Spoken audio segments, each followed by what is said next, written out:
Traveler. You have come at just the right time. I have something for you. You're certainly very familiar with the kind of work we do, but I'm afraid this has nothing to do with any of the above commissions. Please take this brand new Adventurers Guild notebook. The Adventurer Handbook is for recording details of your completed commissions and intel on all sorts of monsters, whereas this notebook is for recording the marvelous people and wonderful events you encounter on your travels. I hope it will be of help to you. Anyway, that's all for now. My commission is complete. Safe travels, traveler. Ad Astra Abyssosque.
Ad Astra.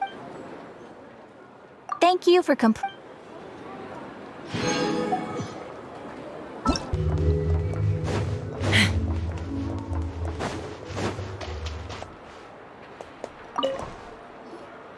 Huh?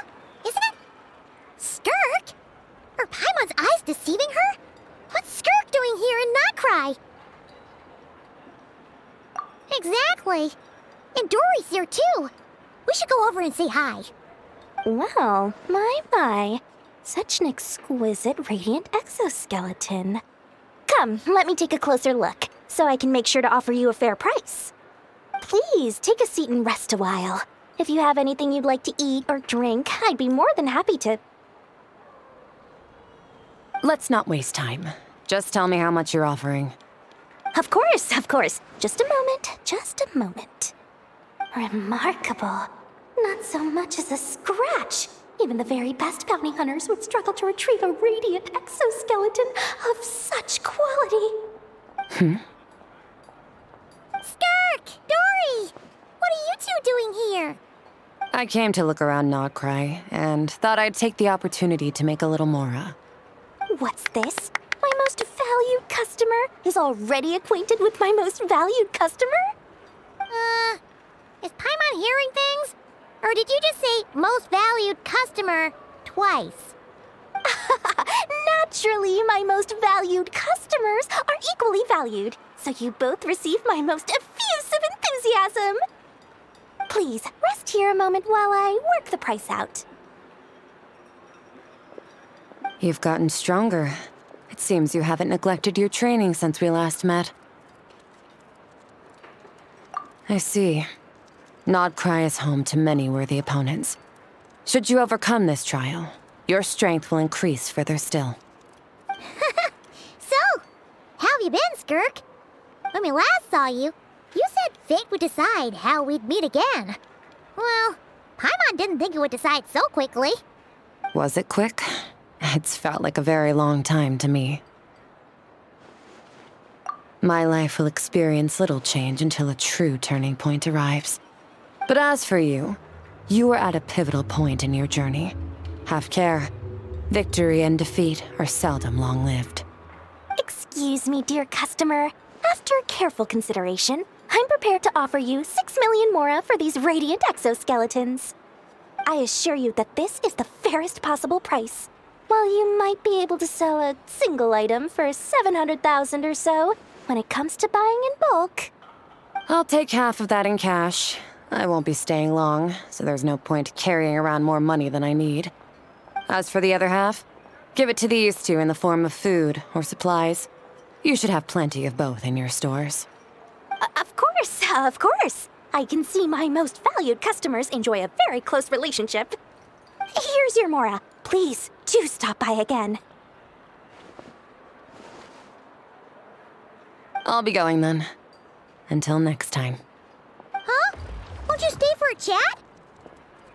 Oh, she's gone again.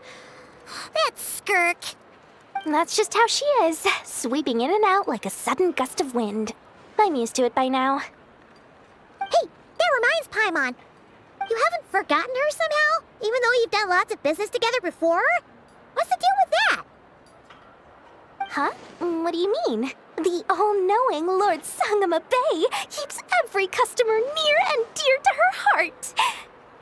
Fine, if you must know, she's not really my customer, but rather a guest of Miss Alice, my supplier. Miss Alice introduced her to me, and now she drops by from time to time to do business. She's the perfect customer. She always brings quality goods and doesn't care too much about the price. Whoa, that's one suspicious-looking grin. You're not ripping her off, are you?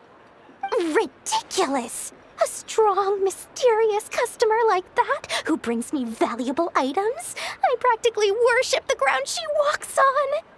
Dory's Divine Bazaar is a fair and reputable business. Now, I promised I'd supply you with food, so it's about time I start hunting for ingredients. 3 million Mora. What can I find that's worth 3 million Mora? It looks like I'm going to have to dig out something very special indeed.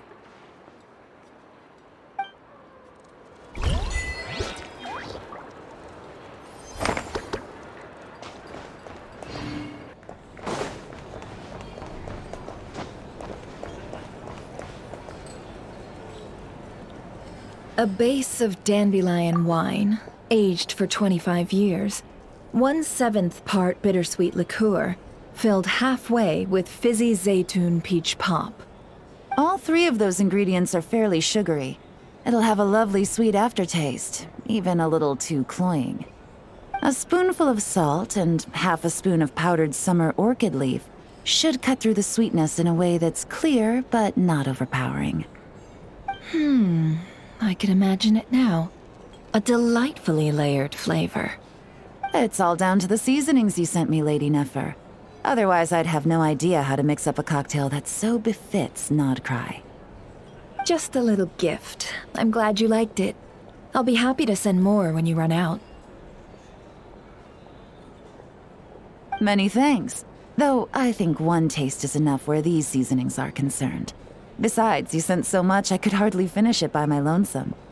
And my colleagues aren't accustomed to these flavors, so I can't even share around. I'm afraid they'll end up sitting on a shelf, going to waste. Can't say I'm surprised your colleagues at Liyue's Ministry of Civil Affairs aren't too keen. I wouldn't expect the flavors of Nod Krai to be their cup of tea. Though, from what I've seen, might I presume that we've won you over? I wouldn't go that far, though it's not like I dislike the food here. It's good to try new things occasionally. I love your attitude. You'd make a great businesswoman. It would be nice if everyone from the Ministry of Civil Affairs were like you. Come on now, are we going to do this song and dance every time I drop by?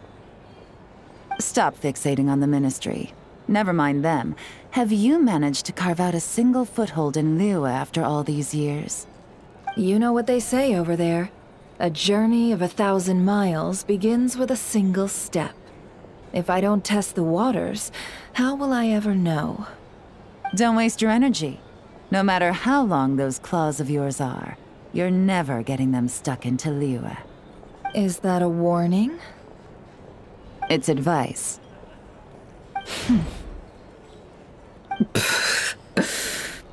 Long claws, you say? I wouldn't think myself so formidable. There's barely a handful of people I have any influence over at all. I can only really think of one young girl who listens to what I say. But she's not the brightest.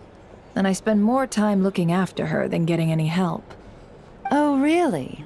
Then I guess that painter who fishes in Dihua Marsh, and that apprentice who makes tofu in Chingsa village, and that guy who wants to work at Wanmin restaurant. All these people who mysteriously appeared in Liyue. I guess you have no idea who they are? Many people pass through Liyue Harbor every day. Far too many to count. How could I possibly know every last one of these enigmatic nobodies? Though I must say, your memory is quite impressive.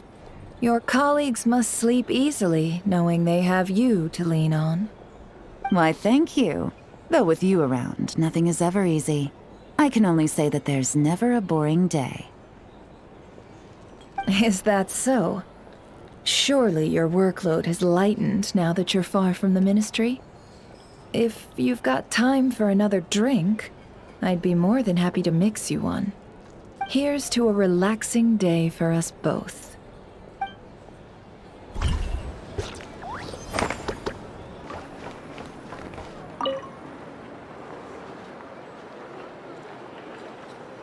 Huh? That's not the price we agreed on. What do you think you're playing at? Dear Miss Yehoda, if you manage to return the object of your next commission intact, then I assure you your reward will be paid in full. It wasn't my fault. How was I supposed to know a bunch of monsters were gonna jump me out of nowhere and knock me into that river? Might I also ask that you don't spread so much misinformation to our clients when you're escorting them in the future? I wasn't spreading misinformation. Most of what I said was based firmly on the truth. The master bandit who has stolen from every town and village in Nod Krai. That was just me trying to sound cool.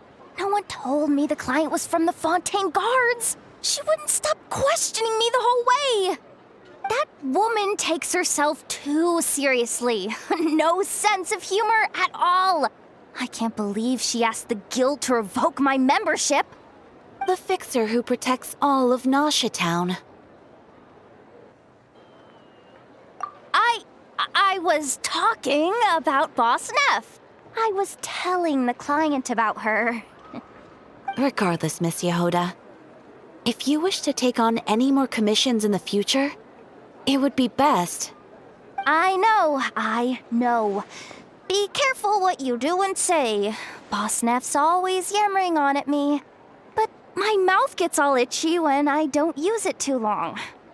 Perhaps you could take a few pointers from our experienced adventurer here. The Traveler?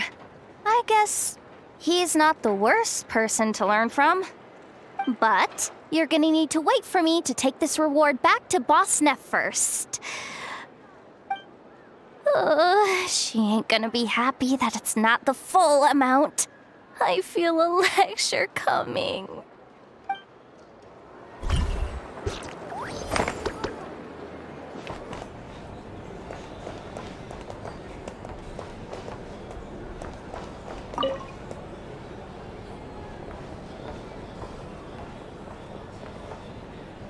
Hey, if it isn't the Traveler!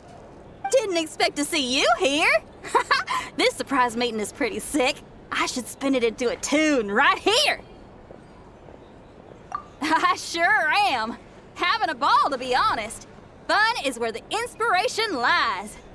Most of my songs might be about rebellion and breaking down prejudices and all that, but that doesn't mean I have to beat a serious rhythm all the time. Too much of a downer really ruins the feel of a song. You gotta keep it bright sometimes, you know? You gotta relax and recharge. That way, you'll be ready to kill it when it's time to perform. I guess I'm hoping for some sort of unexpected breakthrough? I've been so focused on writing new material, but everything I come up with feels old and stale. I need something new. So I decided to take a holiday to try escaping this prison I've built for myself. My last stop was Fontaine, where I saw a magazine with some photos of Nod Krai. It got my creative juices flowing, and I was itching to find out more. Well, after looking into it, It turns out the whole atmosphere and way of thinking out here are like nothing I've encountered before. There's some group called the Frost Moon Scions who lean into some pretty far-out instrumentation. So I was thinking, maybe I could take some inspiration from the local folk scene and incorporate it into my own music. Sure! I want to try adding a few flutes and keys, plus some of the more out-there melodic phrasing. Obviously, I can't just flip genres completely. Still gotta keep the core lyrical and musical themes intact. Anyway, when I got to Nashatown, I bumped my guitar case on some corrugated iron, and it made this really funky sound. I got this sudden flash of inspiration. I shouldn't just be looking for new instruments to improve my music. I should be trying to enhance my guitar's timbre, too!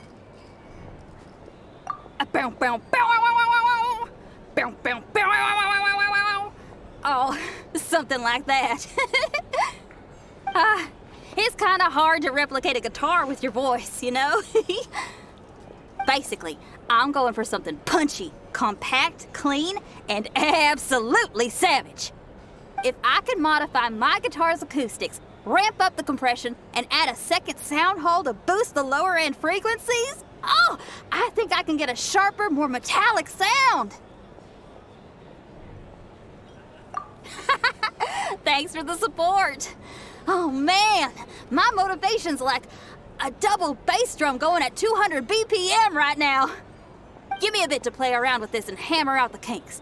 I'll invite you to the official unveiling of my breakthrough sound soon enough.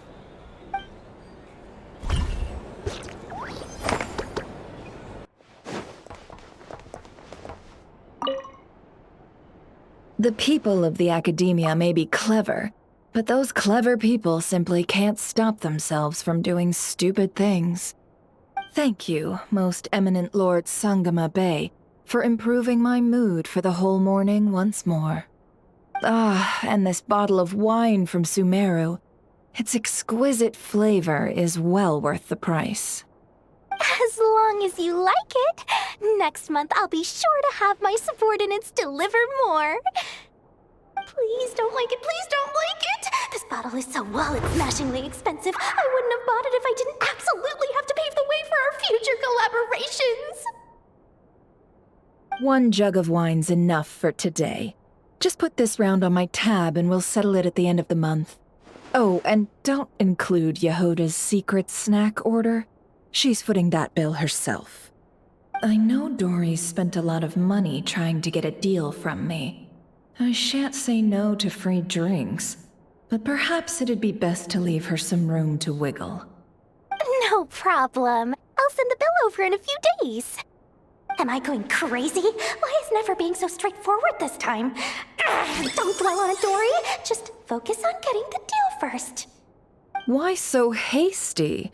Please, after all the trust I've placed in you, surely it's unbecoming to fleece a fellow countrywoman over a simple drink?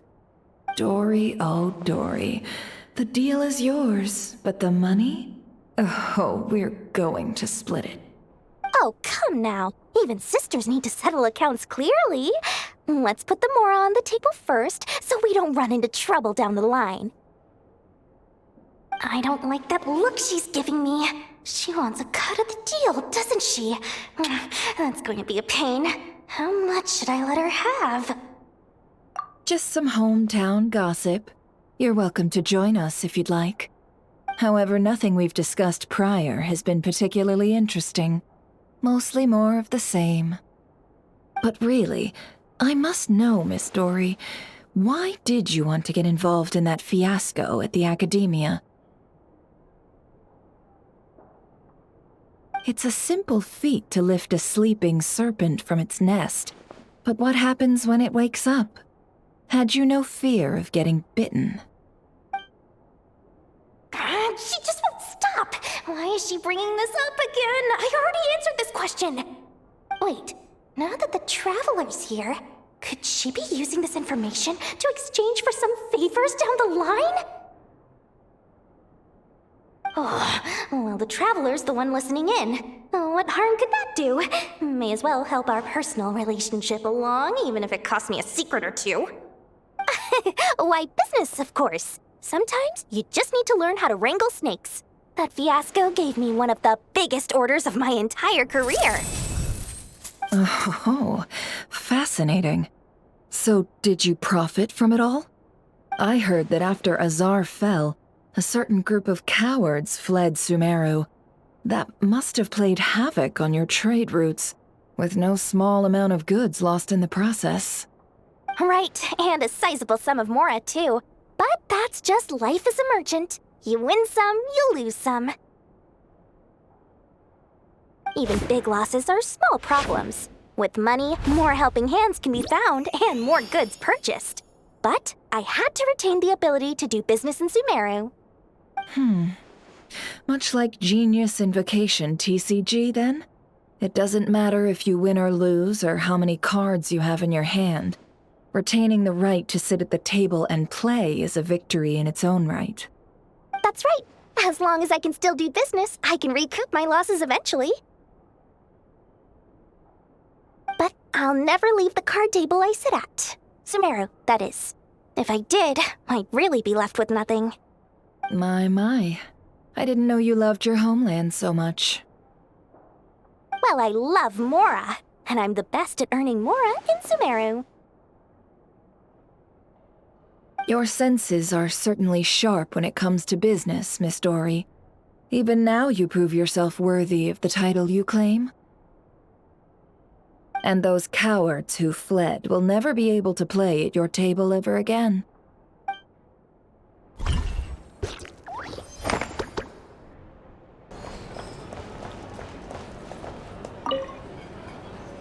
And in summary, that's the commission we're here for. How's that sound to you, Yehoda? All the same to me. You should ask yourself one question, though. You want to catch someone in Nod Krai?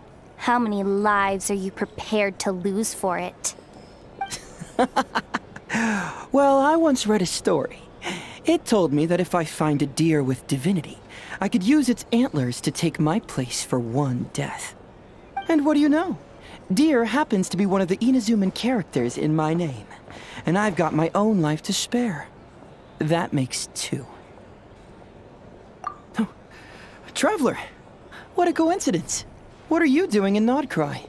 Another stop on your journey, perhaps? Sharp. I'm here in pursuit of a fugitive who fled Inazuma. He's racked up a real rap sheet, and he's always trying to flee further and further abroad. A few months ago, we received intel that he was hiding out in Nod Krai and had joined a band of bandits. He soon returned to his usual MO, that is to say, robbing homes and raiding caravans. I think they called themselves the Seahook Gang or something. Word is they're quite a big deal in Nod Krai and have taken in a fair share of exiled criminals from across Tevat. After that, I knocked on the doors of the Curatorium of Secrets, Mora in hand, and asked the boss to get me someone who could point me in the direction of this Seahook Gang. That's right. Judging by your expression, I'm guessing you're acquainted. I can tell. My intuition tells me that if Yehoda became a thief, even I'd never be able to catch her. You can cut the chatter. Boss Neff gave me the job, so it's only natural I'd be good at it. But the Seahook Gang you're looking for isn't the original Seahook crew. The original gang's long since disbanded. The people calling themselves that now are just riding on the name and scamming folks left and right. Yeah, I guess I do, huh? Interesting. This is news to me. Would you mind telling me more about this new gang of imposters, Yehoda? What's there to tell? New or old, fake or real, the Seahook Gang are bandits. A bunch of scoundrels who banded together for Mora, then fell out over it. Their old leader wound up thrown overboard as fish food, while the underlings fought among themselves for the scraps. Some died, and others continued their wanderings. The long and short of it is that the old Sea Hook gang are dead, gone, or both. Wait. Doesn't that mean some of the suspects within could have started going around, committing crimes again? When a house goes poof, the snakes and rats nestled within find other walls to burrow into. That's just how it is. Nobody wants to die out in the wilderness. But for all the vermin out there, it's also the perfect time to find a good place to settle down, and maybe get a good roommate along the way. If I were a rat, escaping the snake would mean freedom from being hunted down and eaten. When you think about it, that's a good thing. In any case, you've been most helpful, Yehoda. Thank you for the intel. It seems the mora spent on your services was well worth it.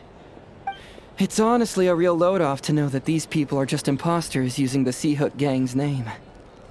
I'd have had to admit I was in over my head flying solo against the real gang, with its international cohort of goons and all.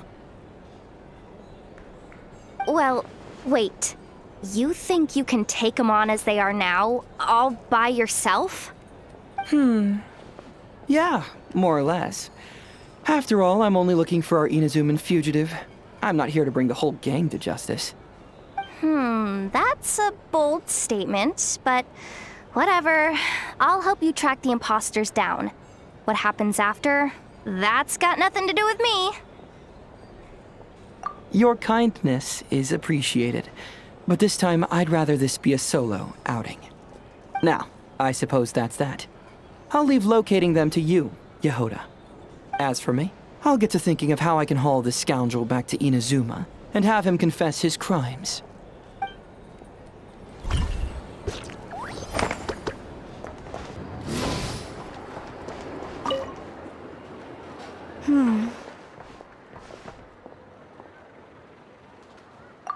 Well, if it isn't the Traveler. It's been a while for sure. Didn't expect to see you in Nod Krai. Oh, if only. Nod Krai's even more lawless than I could have imagined. How should I put it? Well, that's just it. This place is quite literally a lawless land. Even if I was hired to provide legal assistance, I suspect it'd all devolve into everyone resorting to the Final Defense Manifesto to air their grievances. Ta-da! Here's your answer. The most direct method of self-defense. Okay, enough of that. The reason I came to Nod Krai is to gather material for the new legal guidebook I'm co-authoring with Shinobu. The book's theme centers on the borders of law, and one of its chapters is about what happens when law and order completely breaks down. There's no way I'd be able to get an accurate picture of that back in Liyue. So here I am, this infamous land of lawlessness. As soon as I stepped into Nod Krai, I knew I was in the right place. It's not like the law here has broken down. It's more like it never existed at all. And, unsurprisingly, I haven't run into a single person in my line of work. Being a legal consultant here is probably an easy way to starve. Hey, don't worry. I've got Adeptus blood, remember? Ordinary bandits can't even scratch me. In fact, I'm kind of waiting for someone to come and accost me. Then I can drag them aside and interview them on how they survive in such a hostile place.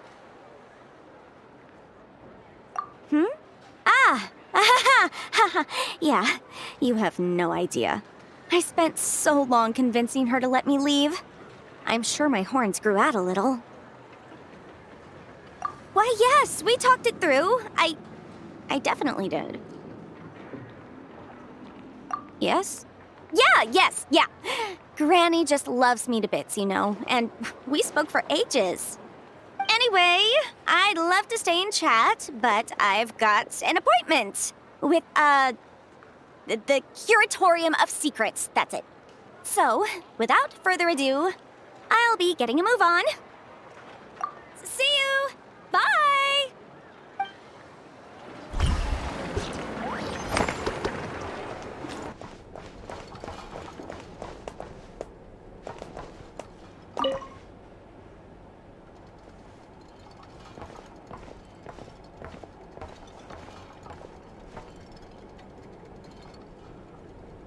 almost there. That should do it. Once Anefa wakes up, I'm treating myself to 3 whole slices of cake. Oh, hey! Are you here to play?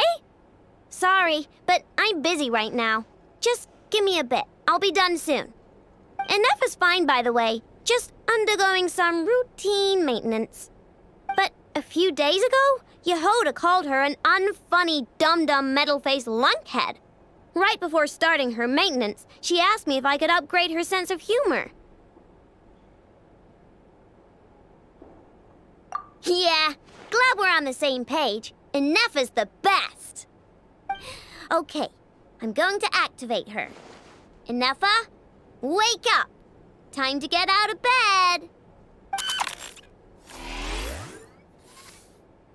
Good morning, Aino. Good morning, Traveler. Aino, have you managed to upgrade my sense of humor? Duh. Such a trivial task is nothing to a genius like me. Now, time to do some testing to see if the upgrades resulted in any hiccups. Anefa, can you add more sugar to my crumb cakes? Please respond to me in a way that is humorous. I cannot. The more sugar I put into a crumb cake, the less sugar the crumb cake will have.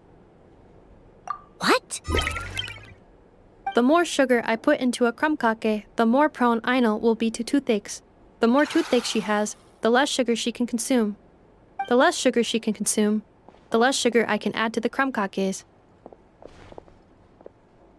Therefore, the more sugar I put into a crumb cake, the less sugar the crumb cake will have.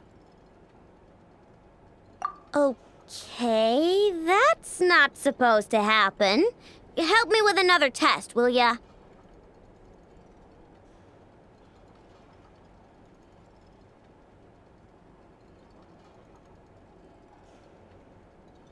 If it stays bad for a while, the Traveler will crack a smile. What?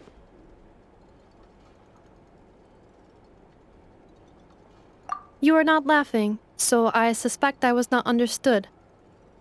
Actually, the first joke I told used a deliberately flawed chain of logic.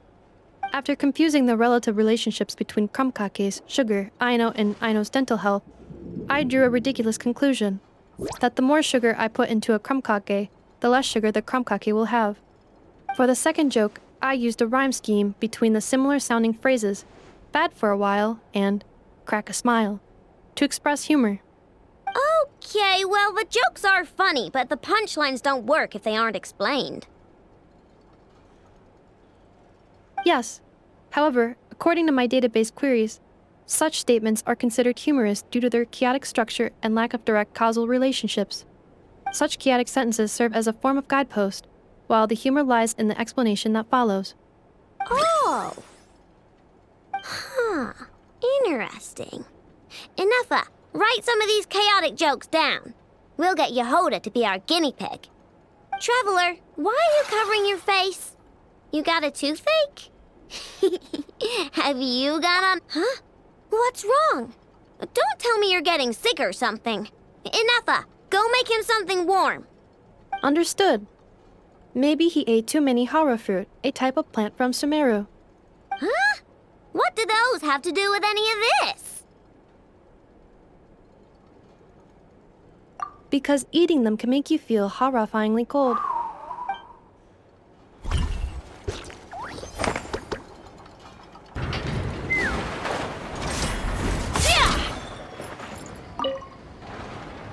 Three more to go. Familiar presence detected nearby. Hello, Traveler. Yes. Aino enjoys eating crumb cakes made with fresher specimens. The ones at the marketplace today fell below her standards, and that is why I am presently here, carrying out orders to procure them. Yes, I am. How about you? Thank you for your concern. A few days ago, Aino adjusted my humor module, returning it to its original output. Because my efficiency in generating jokes decreased significantly after my first few responses. It was taxing to generate more afterward, and any forced results lacked humor. According to Aino, It is because the creative logic of these jokes is overly chaotic and my logic module cannot comprehend their creative principles. Therefore, I cannot produce content of substance. In order not to affect the logic module's operation, Ino decided to return the humor module's parameters back to normal levels. But if you enjoyed my sense of humor from before, Traveler, I can notify Ino. Do you not like these types of jokes? Is that so? He must be someone of great skill. To think that he can generate consistently humorous jokes from such bizarre and chaotic creative principles. Of course, if you wish to ask me about adding more sugar to crumb kakes, my answer is this. Crumb kake recipes include specific quantities of sugar to be added. Adding too much or too little will affect the taste of the finished product. Of course. I am scanning the area to determine if it is suitable for a cooking demonstration. The results are not favorable. Backup plan activated. I will also write down the recipe and give it to you. You're welcome. If you have time, remember to come visit. Although my humor module has been restored to its original parameters, Ino has been researching the creative logic chain of these kinds of jokes. Should she manage to create a joke generation module, I will be able to continue telling jokes. Please look forward to this update, Traveler.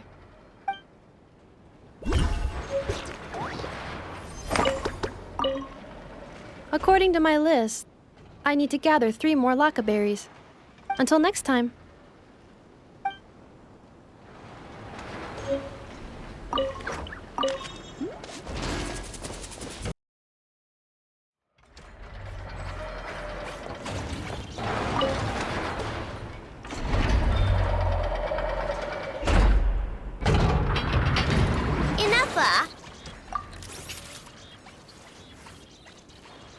Yes? Do you like kittens? Based on previous established patterns when you asked me, do you like snacks, Inefa? It was actually because you wanted them. Do you want a kitten, Ino? Don't you think Ashrio's a total cutie patootie? I know. We have discussed this before. Our house is not suitable for pets. I know that. I don't want a cat or anything. I promised you, didn't I? But say, Inefa, don't you think cats are cute? I think cats are very cute.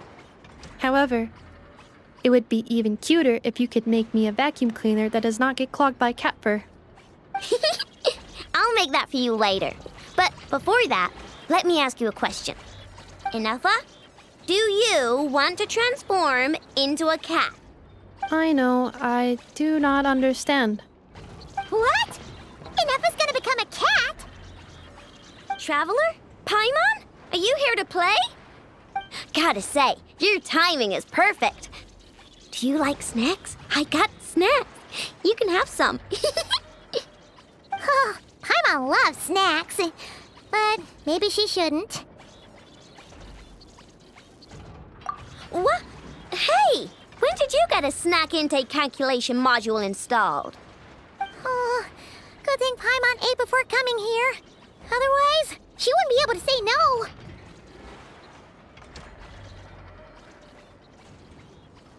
That's because I heard some stinky brats gossiping and saying stuff like, "Ooh, Inefa's always wearing the same thing. It's so boring." They're the boring ones. Inefa looks awesome, and she's super interesting.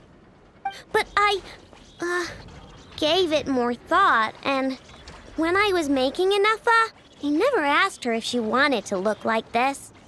So, you want to give Inefa a new look? Well, it's nice to change her clothes once in a while, right?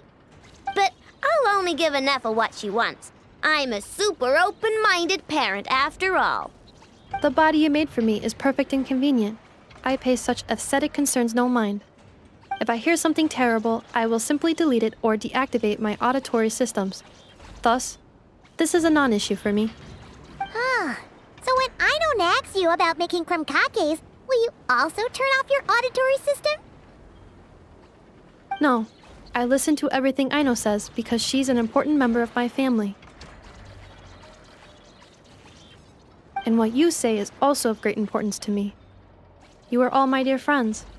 My current records indicate that a majority of conversation topics between Aino and Paimon include eating various types of sweets or sneakily discussing where they would go to eat. The last record occurred in the middle of the night, so I must recommend you two eat less. Oh, you don't have to keep that sort of record. On the other hand, the traveler's speech is divided between commissions, caring for and helping friends, as well as dealing with various kinds of dangers. Traveler, I recommend you rest more. Well, you've got no work to do now, so I guess it's rest time. Which means I'm going to make a nice kitty outfit for Nefa. Help me out, Paimon. And I can make one for you while I'm at it. Don't agree on Paimon's behalf. Well, unless it looks good, then Paimon thinks that wouldn't be so bad. All right, then we're all set. Nefa, make us some krumkakes. Once you're done, we'll have your outfit ready.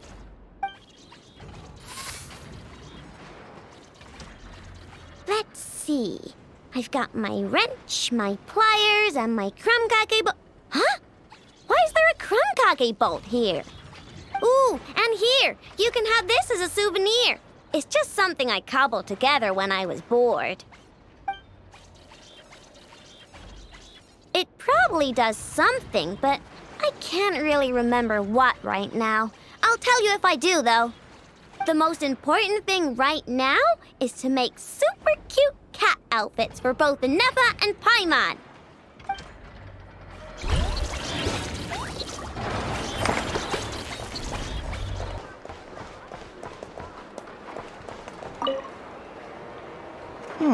This should just about do it. Traveler? Hello? I didn't think I'd run into you here. Right. I should have realized. Master Jean told me you'd be here. We just didn't know when you'd arrive. I didn't expect to run into you as soon as I set foot in Nod Krai.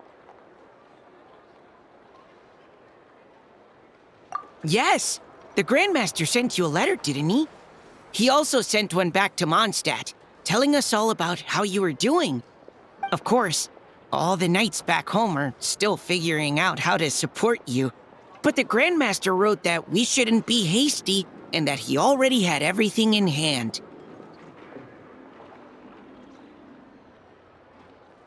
Yep, the Grandmaster's always reliable when it comes to important business. So when he says he'll handle something, we know we can count on him. But of course, if you run into any trouble, remember that the knights will always be there to help you. Feel free to come look for us whenever. After all, you're our honorary knight, a valued member of our order. That's what Master Jean told me to tell you when I departed from Mondstadt. Huh? Give me a moment. I didn't bring any sweet madame with me, but I do happen to have a bottle of our best cider. Captain Kaya asked me to bring it along. He knew you'd miss it. Guess he was right. Okay, I need a minute. I put it in my backpack and wrapped it in clothes. Oh, here it is. Go on. Have a taste.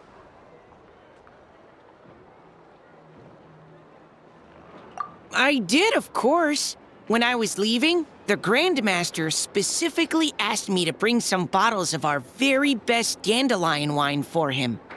At first, Master Jean protested that my main objective on this long journey was to deliver letters to Nod Krai, and she'd rather I not overload my luggage.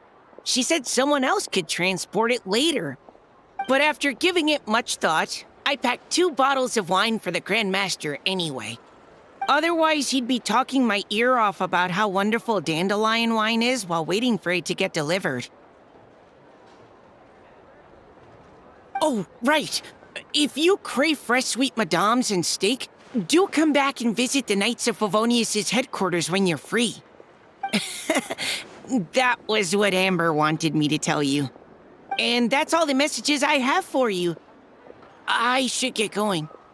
Farewell, honorary knight.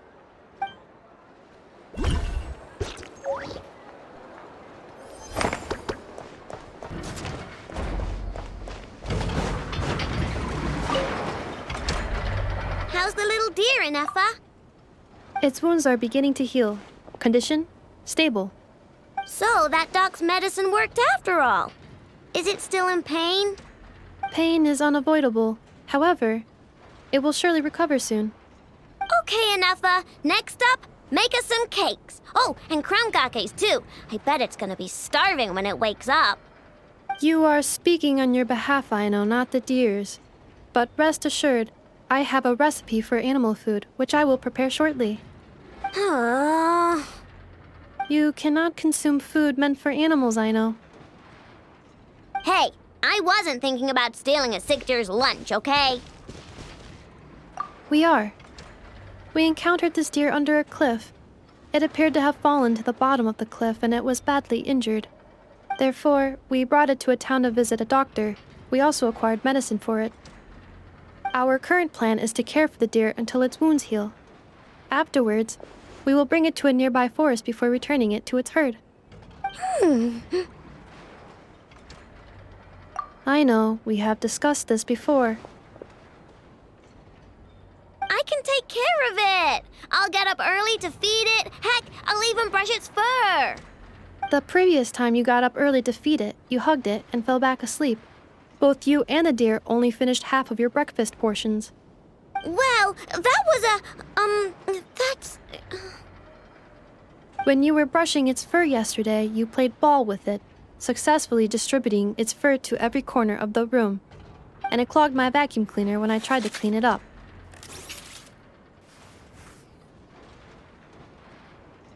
I just couldn't help playing with it. Fine. I'm sorry, I guess. But even if you say all that, No, I want to keep it as a pet. I'm already used to waking up early, giving it water, brushing its fur, then playing with it. If it suddenly leaves, I'll have trouble adjusting. The deer will too.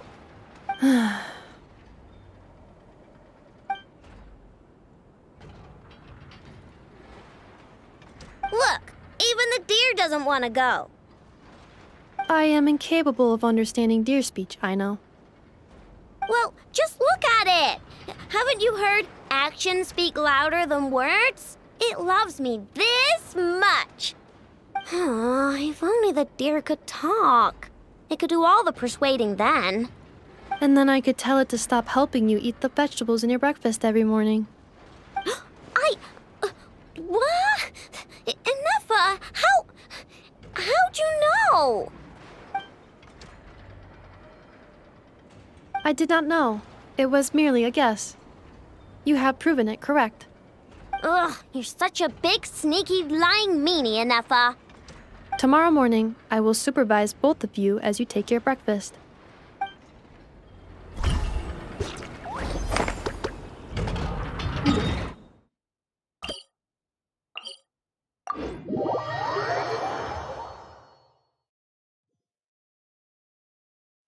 Take me up!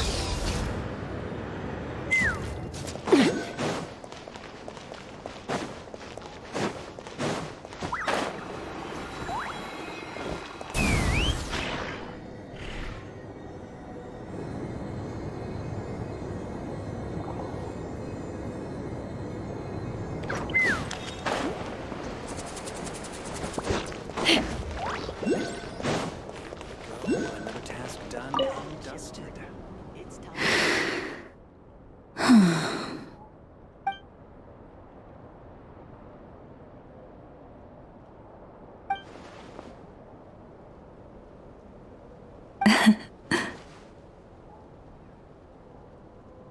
There's no need to apologize. I wasn't sleeping, merely resting my eyes. Besides, this child heard your footsteps and told me of your approach. Animals sense more than we humans. No doubt this is a blessing from the Creator. It acknowledges you as a kind soul. This child persuaded me to trick you by pretending to fall asleep. Let's see if he spies on you or tries to steal your food. Though I have faith in your noble character, even I couldn't help but be a little bit curious about what you would do. Besides, it seemed harmless enough. Can you forgive us? Oh, I completely forgot to ask. What is it that brings you here? So that's how it is. I thank you for your concern. All is well with me. As it so happens, we received a large amount of fresh fruit today. Perhaps you'd like to eat some with me?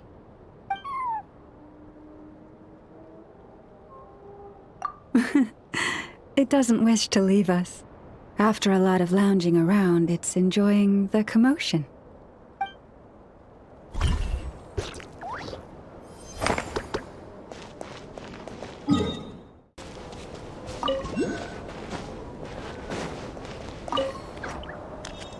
Miss, are those antlers on your head? Wow, they look just like deer antlers. I bet they are. Just like us Frost Moon Scions. Yeah, Our Lady Moonchanter, Miss Lauma, also has a pair of really pretty antlers. I don't fully understand what's going on, but I'm quite sure my horns and hers aren't the same thing. I know! Miss Lauma's horns go up and yours go down. Wow! Are you also a Moonchanter, miss? Moonchanter? Well, I don't think I am. Moonchanter? That's a foreign term to me. I think Granny once mentioned an Adeptus who is related to the moon, but I don't think they were a Moonchanter, were they?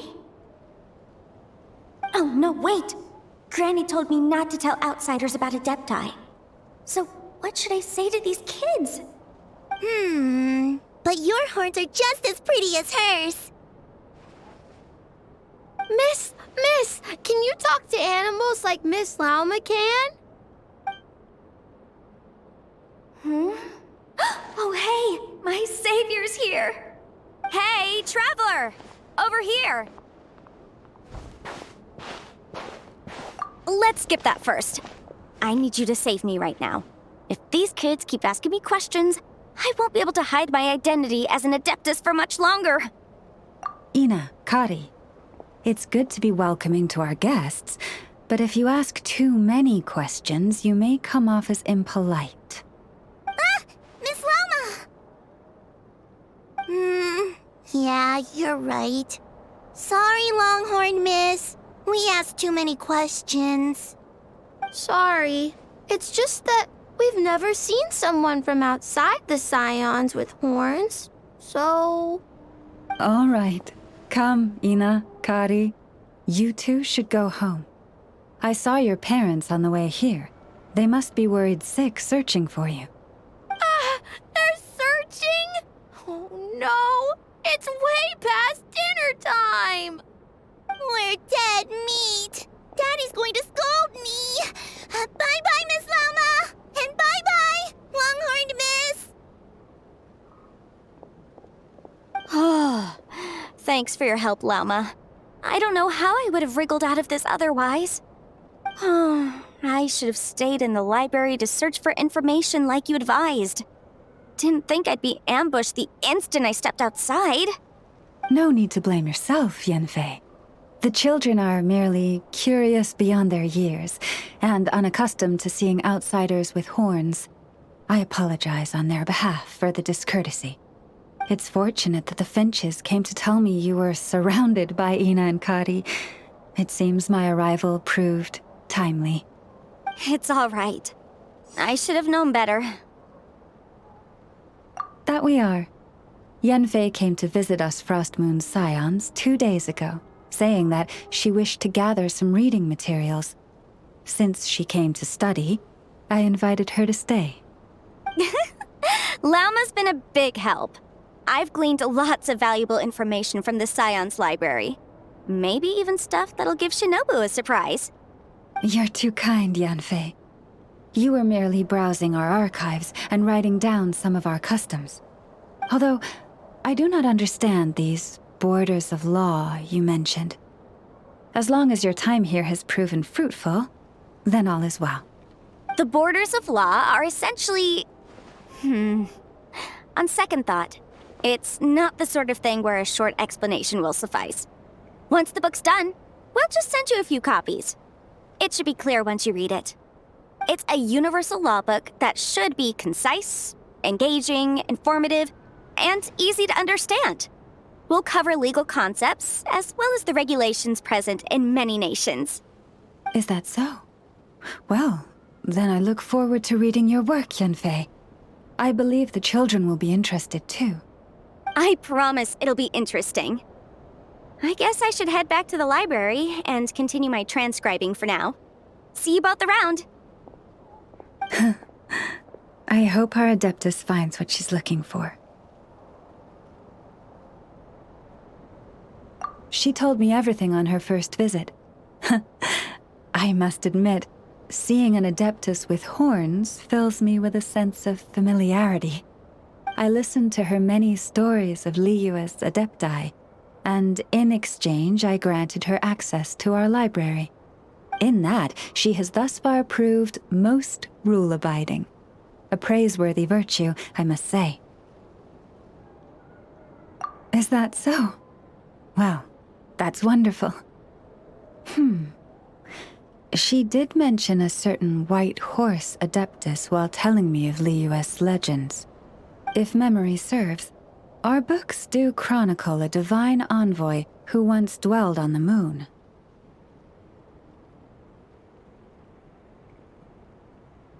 Now, do not concern yourself overly with a mere flight of fancy on my part. But now that we have broached the subject, far apart though Liyue and Nod Krai might be, both have always bathed in the moonlight. I pray that the people of Liyue may also be blessed by the moon, and lead lives of peace and prosperity.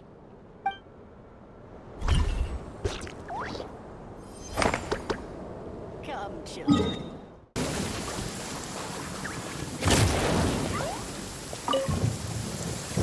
Repairs complete. It was just an old circuit, nothing serious. Such remarkable efficiency, Miss Inefa. If it weren't for you, this streetlight would have had me stumped. If it had proven beyond fixing, I may have had to take my own lantern and hang it in its place. Aino previously proposed a solution. She said she could train the Ratniki so they'd have the basic knowledge to perform simple tasks, like repairing circuits. That way, you wouldn't need to inform Aino every time a streetlight goes out and then wait in the dark until I arrive to repair it. Yes and no. Strictly speaking, maintaining the brightness of the lights has been their traditional role. Before the use of Kuvaki became widespread, the streetlights were powered by regular oil. Back then, people were needed to light and extinguish the flames. Because of how dangerous said streets were at night, the Ratniki took on this role. They already carried lanterns, in any case, and were adept at using them while fighting. But as I'm sure you've already noticed, the current streetlights are powered by Kuvaki, and it's not so easy to light or extinguish them using traditional means. Because of this, whenever a light goes out nowadays, all I can do is stand here helplessly and wait for a professional to come along and solve the problem. Aino organized an engineering seminar, but all the Ratniki made excuses to leave halfway through. They said things like, "I have an urgent task," or "I need to go on patrol," or "It's time for me to make a report." I didn't leave. It is, after all, disrespectful to the host to leave a seminar early. True, But the biscuits you brought were too much of a distraction for Aino. She stopped teaching completely. And then I was so busy trying to stop her from eating that I could not take over the seminar. So please, the next time you attend a class of any kind, don't bring anything sweet that might attract Aino's attention. And don't bring any toys either. I promise I won't. Please say it in full. The last time you promised not to bring anything sweet, you brought a toy, and Aino was completely unable to continue. I promise I won't bring anything sweet, any toys, or anything else that might unduly divert Miss Aino's attention. That's better. I'll notify you when she next holds an engineering class. For now, I have to pick some laka berries for her. Goodbye. Traveler, do you know of anything else besides sweet treats, toys, and small fluffy animals that might keep Miss Aino quiet for a while? Half an hour shall suffice.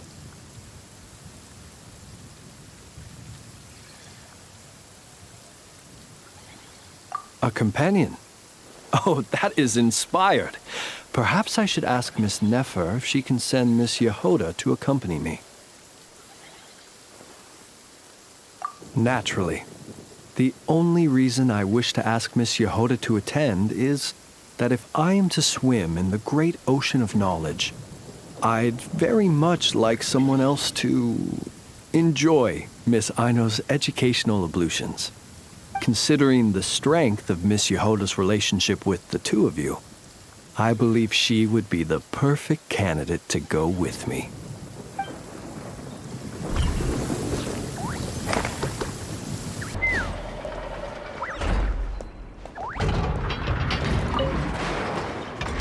I was just passing through.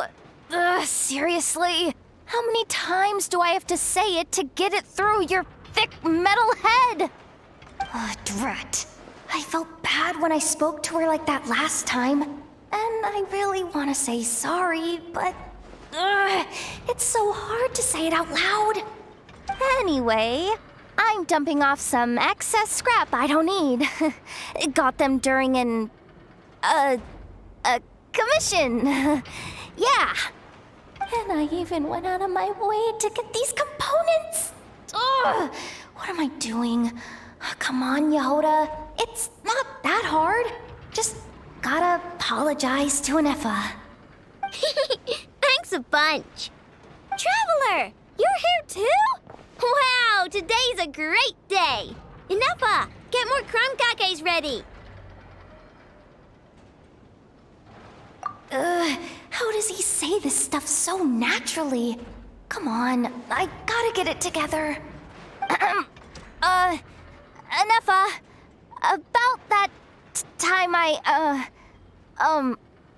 called you a dumb metal face. That was on me. I'm sorry. As far as I am concerned, my face is indeed made of metal, so I agree with that aspect of your assessment. However, I disagree with the rest. The logic module that Aino created is not dumb. Huh? So, do you accept my apology or not? You do not need to apologize to me, Yehoda. You should be apologizing to my logic module. It is not a dum-dum, and neither is the one who made it.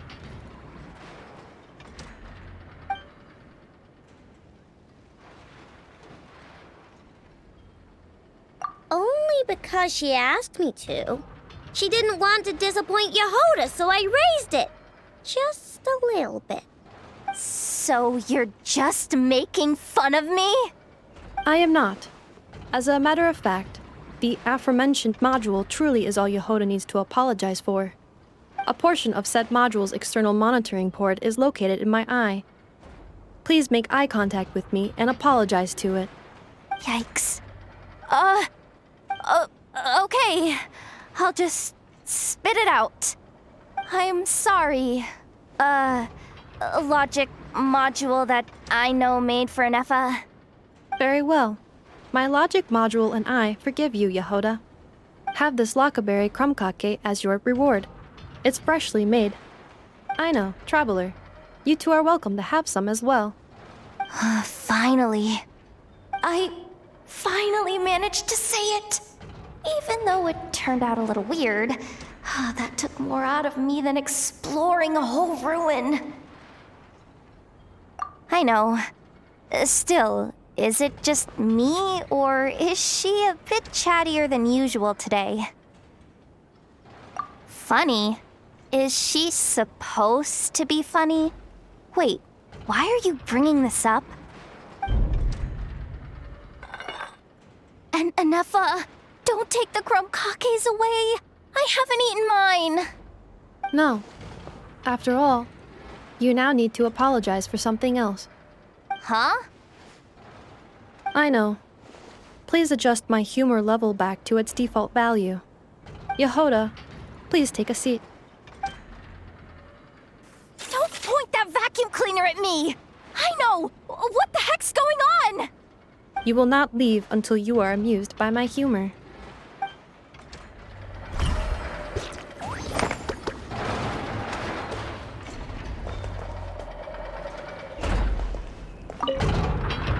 Hoo-wee! Today's crumb cupcakes sure are yummy.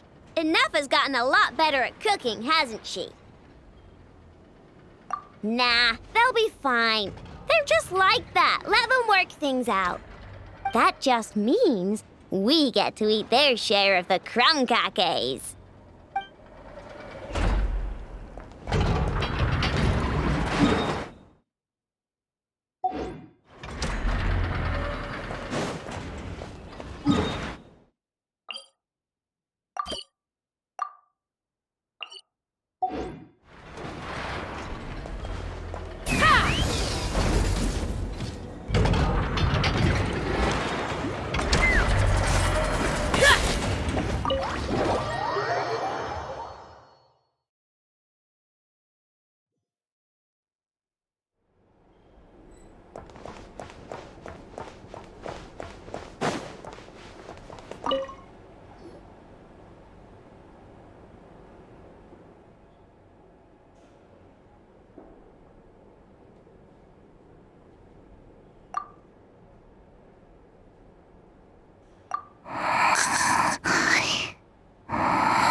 Just standing there.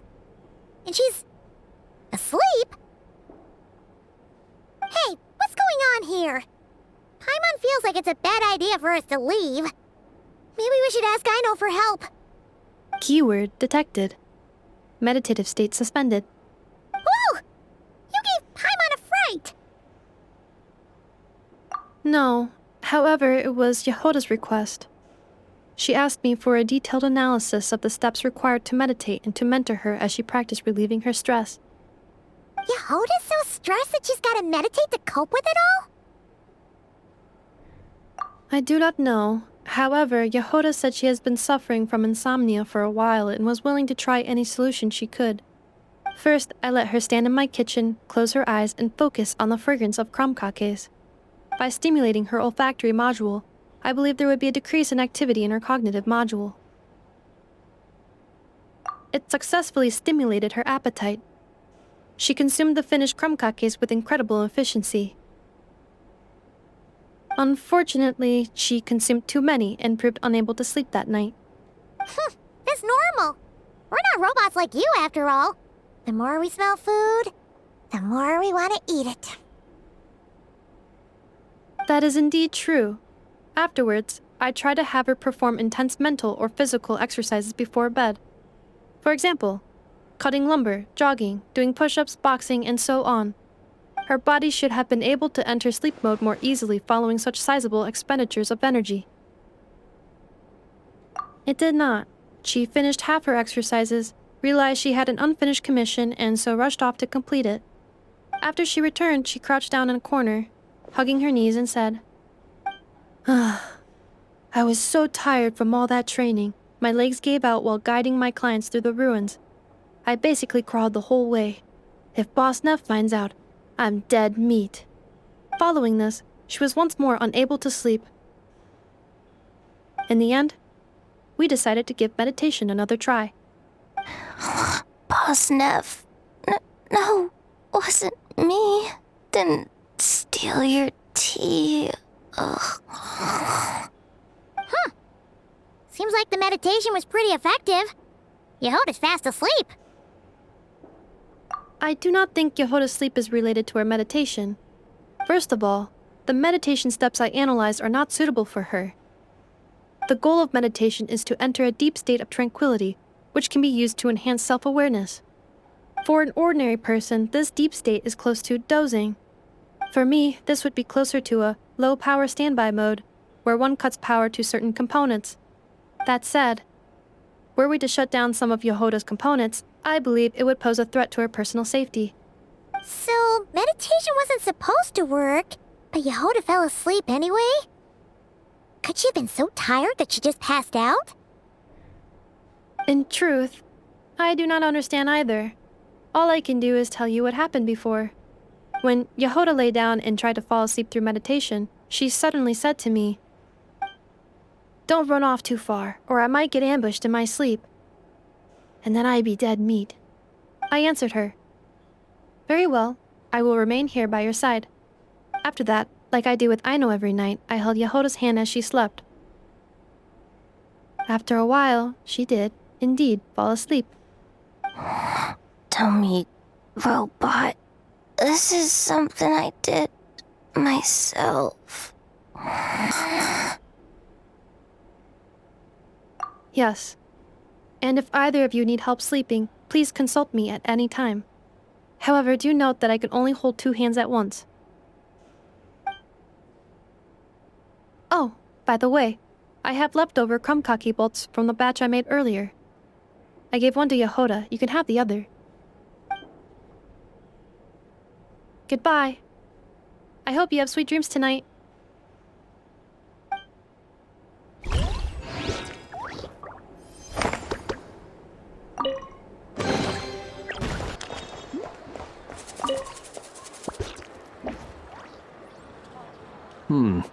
Is no one here? Well, hello. This is certainly a most joyful encounter.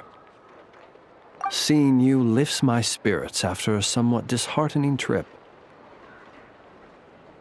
I wouldn't say anything's the matter, merely that I am dealing with some unexpected circumstances. I recently learned of a collector in Nasha Town who, due to financial concerns, has been obliged to offer a pair of ancient coins for sale. I'm told she's a little eccentric and doesn't reply to letters, so I came out here myself to see if I could arrange a deal. I needed to come to town anyway to pick up some supplies, so I thought I'd pay her a visit on the way. Unfortunately, she doesn't appear to be home. More's the pity. It's just a little hobby of mine. Everyone has something that tickles their fancy, am I right? For me, it's old coins and gemstones. Time is the best filter. Anything that can make it through the sieve of time is almost guaranteed to be of good quality. The style, pattern, and condition of a coin convey a lot of information. They can tell you, for instance, how many moons it has seen before finding its way into my hands. Think about it. A coin may have passed through 10,000 people's hands, brought them happiness or sorrow, and witnessed a multitude of moments in their lives. The weight of time it contains is far heavier than its appearance would suggest. It is a witness to the past and something that has value in the present day, which makes it more than worth collecting. These coins have been stuck in my mind these last few days. What do they look like? What stories can they tell? If I can't meet this collector, I fear all desire to return home shall desert me. Look at me, rambling on about coins without a thought for the friends standing by my side. Let me think of a more interesting topic to make up for boring you just now. Ah, yes. Recently, I purchased a beautiful azure gemstone from a Fontanian merchant. It had long slumbered at the bottom of the ocean until being recovered just some days ago. I was told it was once embedded in the sword of a champion duelist at the court of Fontaine, while another story claims it was a pirate crew's prized treasure. That's exactly what I thought. Whenever a merchant starts waxing lyrical and weaving tales, it's usually a sign that they don't have faith in their wares. Fortunately, I'm very good at appraising a gemstone's true worth, even if its owner hasn't the faintest idea what they're holding. Please, allow me to invite you to my residence once more.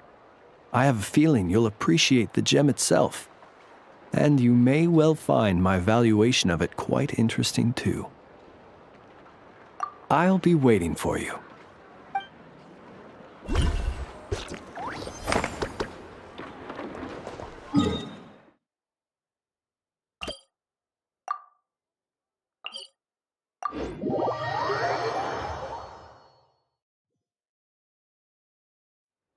Take me up!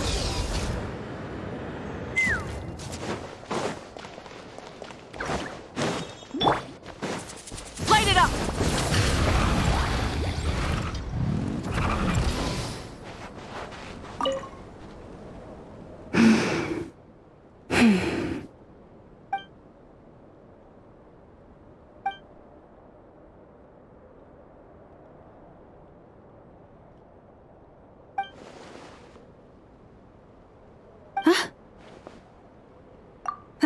It's you, traveler.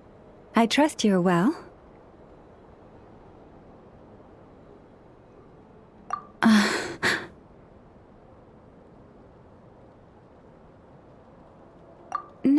No, that's not it at all.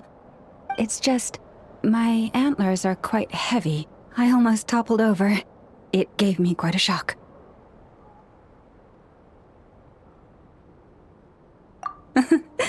Indeed it does. As you've seen, my antlers are bigger than everyone else's. It can get quite exhausting whenever I have to walk long distances, which is why I try to find the time to come here and rest whenever I can. I fear I must have nodded off this time, however. I'm afraid nothing much helps beyond finding somewhere to sit down every now and then and taking a rest. Miss Aino once offered to produce a mechanical device that would help support my neck and antlers. While I was grateful, it didn't seem to be entirely... how should I put it? Yes, that's a fine choice of word. Someone in my role needs to maintain a certain image. As Moon Chanter of the Frost Moon Scions, it would be unseemly to appear in public with a machine around my neck. Indeed.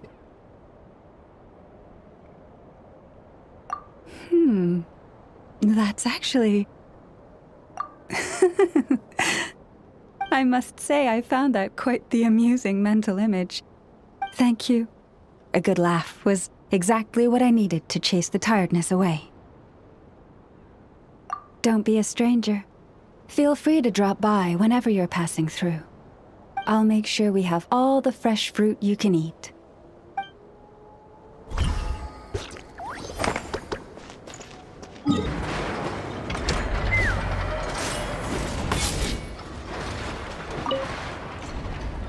Little dearie, you gotta eat your breakfast, or you're never gonna grow up big and strong. I know. There is still lacquerberry residue hanging from the corner of its mouth. Huh? What? Its recovery is progressing smoothly. In a few more days, we can ask Miss Lauma to send it back to its herd. I know. I am sure you know that it deserves to go back home instead of staying with us. But... Did the Lady Moonchanter from the Frost Moon Scions not say as much when she came to treat the deer? Its family might be worried about it. Once it has recovered, it would be best to send it home. I know, but, you know, it obviously hasn't recovered yet. Does your leg still hurt? Do you want to go home? I know. Didn't the Lady Moonchanter promise us that she would come and pick up the deer? When the time comes, let's ask her to listen to what the deer has to say again.